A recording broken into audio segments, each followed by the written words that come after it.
چیز نمونہ عمل ہوتا ہے. انسان ہر اس چیز کے پیچھے چلتا ہے کہ جس سے وہ محبت کرتا ہے, جس کو وہ پسند کرتا ہے. اگر میں اپنے بچے کو ڈاکٹر بنانا چاہتا ہوں, اس لیے ڈاکٹر بنانا چاہوں گا کہ کیونکہ ڈاکٹر کا معاشرے میں بڑا رتبہ ہے, مقام ہے, عزت ہے. میرے لیے ڈاکٹر کیا ہے؟ نمونہ عمل ہے. ایک بندہ اپنے آپ کو یا اپنی اولاد کو عالم بنانا چاہتے ہیں, کیوں؟ کیونکہ اس کے سامنے عالم کا مقام ہے, عالم کا رتبہ ہے. عالم کی دنیا اور آخرت میں نجات کے جو مفاہیم ہے, جو مراتب ہے, اس کے سامنے, لہذا اس نے عالم کو آئیڈیل بنایا, عالم کو اس نے کیا کہ نمونہ عمل قرار دیا. اس لیے ہمارے لیے خداوند قدوس نے جو چیز نمونہ عمل قرار دینے کے لیے فرمایا کہ لقد کان لکم فی رسول اللہ اسوۃ حسنہ. تمہارے لیے ڈاکٹر نمونہ عمل نہیں ہے, تمہارے لیے انجینئر نمونہ عمل نہیں ہے, تمہارے لیے کوئی انسان, کوئی عام عالم بھی, حتیٰ کہ باقی ائمہ بھی اس انداز میں نہیں کہا کہ نمونہ عمل ہے. نمونہ عمل ہے تو پیغمبر گرامی کی ذات گرامی ہے, پیغمبر کی سیرت تمہارے لیے کہ نمونہ عمل ہے. اب خود پیغمبر فرمائے گا کہ اولنا محمد, اوسطنا محمد, آخرنا محمد وکلنا محمد. ہم میں سے ہر ایک صلی علی محمد وآل محمد. یہ ہمارا اول بھی محمد ہے, ہمارا اوسط بھی محمد ہے, ہمارا آخر بھی محمد ہے, ہم میں سے ہر ایک محمد ہے. جب ہم میں سے ہر ایک محمد ہے تو قرآن میں خدا نے فرمایا لقد کان لکم فی رسول اللہ اسوۃ حسنہ. جس طرح پیغمبر کی زندگی تمہارے نمونہ عمل ہے, اسی طرح تمام تر ائمہ کی زندگی تمہارے لیے نمونہ عمل بن جائے گا.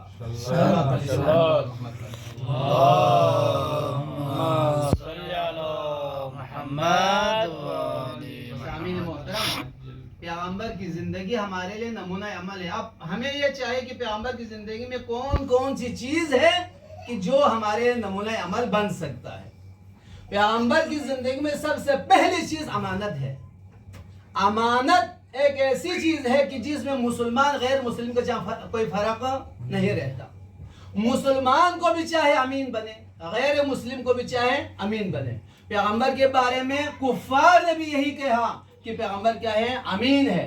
حتیٰ کہ پیغمبر کے پاس کفار نے اپنی چیزوں کو اس لیے رکھوایا کہ یہ شخص امین ہے, ہماری چیز ضائع نہیں ہوگی. ایمان نہیں ہے, پیغمبر نہیں مانتا, نبی نہیں مانتا, اللہ کا چنا ہوا نہیں مانتا, لیکن اپنی چیز کی حفاظت کے لیے پیغمبر کو منتخب کر رہا ہے, جو پیغمبر امین ہے. تو ہمارے لیے پیغمبر کی سیرت نمونہ عمل ہے, یعنی امین ہونا ہمارے لیے نمونہ عمل ہونا چاہیے. اگر آپ میرے پاس کوئی چیز رکھتا ہے, مجھے امانت دکھانی چاہیے. بھائی اگر آپ مجھے کہیں ایک مہینے کے لیے چیز آپ کے پاس رکھے, ایک مہینے کے بعد میرے اوپر واجب اور فرض ہے میں وہ چیز آپ کو واپس کر دوں. اگر قرض بھی لے لے آپ سے میں کوئی چیز, اگر آپ کہتے بھائی 3 مہینے کے لیے میں قرض دیتا ہوں, آپ نے 3 مہینے کے اندر واپس کرنے, کہنا نہ پڑے, جا کر 3 مہینے کے اندر اس کو ادا کرے. یہ امانت ہے ایک چیز. پیغمبر کی زندگی میں دوسری چیز کیا ہے؟ سخاوت ہے. سخاوت میں پیغمبر کی مثل دنیا میں کائنات میں کوئی بھی نہیں ہے. پیغمبر اکرم صلی اللہ علیہ وآلہ وسلم کی سخاوت کے لیے میں ایک مثال دیتا ہوں, صلوات علی محمد و آل محمد پر. پیغمبر ہوتے ہوئے, کائنات کا عظیم ترین شخصیت ہوتے ہوئے, آپ کے پاس کوئی بھی چیز آ جاتی آپ اپنے پاس نہیں رکھتے. کبھی کسی صحابی کو, کبھی کسی غریب کو, کبھی کسی یتیم کو, کبھی کسی فقیر کو, یہاں تک کہ اتنا دیا قرآن میں سورہ دہر کی شکل میں ایک مکمل سورت نازل ہو گئی. یہ سخاوت پیغمبر ہے, یہ سخاوت ائمہ معصومین علیہ السلام ہے. تیسری چیز, آپ صادق تھے. یہ چیزیں ہمارے لیے ہے. اگر ہمارے لیے پیغمبر کی سیرت نمونہ عمل ہے, ان 3 چیزوں پر آپ نور میں عمل کریں, یقیناً ہم کامیاب ہو جائیں گے. صداقت میں, امانت میں, سخاوت میں, یہ 3 چیزیں اگر ہمارے اندر پائی جائے, یقیناً ہم کامیاب ہو سکتے ہیں. اب ہم دیکھتے ہیں, ہمیں سخاوت ہے, مشکل ہے. امانت ہے, بہت مشکل ہے. امانت میں آپ ہر ایک اپنی جگہ پر پریشان ہے. کوئی چیز دے دیتے ہیں, واپس نہیں آتے. ادھر سے بات کہہ دیتے ہیں, صداقت نہیں ہے. یہاں سے ہاں کہہ دیتے ہیں, 10 گھنٹے کے بعد ہاں کہاں گیا پتہ نہیں ہے. لہذا پیغمبر کی زندگی میں 3 چیزیں عام ترین ہیں,